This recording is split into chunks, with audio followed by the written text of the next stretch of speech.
Saya at tila na pa-double celebration ng Kim Paulandia matapos ang dalawang ayuda na ibinahagi ni Paolo Avellino nitong mga nakaraang araw.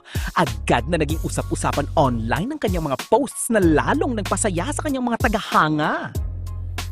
Ang unang ayuda ay ang mensahe ni Paolo sa kanyang ex-account kung saan taos-puso niyang pinasalamatan ang Kim Paulandia sa walang sawang pagboto para sa kanya sa Outstanding Asian Star category ng Seoul International Drama Awards.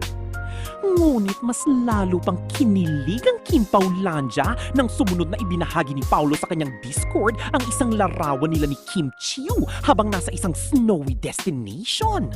Bagamat simple lamang ang larawan, sapat na ito upang muling umandar ang detective mode ng kanilang mga supporters. Ayon sa maraming fans, iisa ang kanilang naging konklusyon.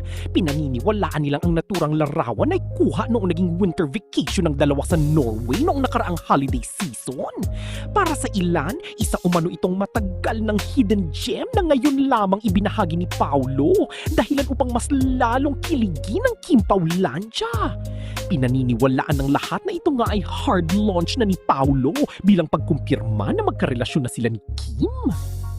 Sa ngayon, patuloy pa ring umaasa ang mga fans na mas marami pang behind-the-scenes moments at travel memories ang ibabahagi ng Kim Pao sa mga darating na araw. Habang wala pang kumpirmasyon sa mga espekulasyon ng fans, nananatiling ang mga ito ay bahagi lamang ng masayang pag-aanalisa at suporta ng Kim Pao sa kanilang paboritong tambalan.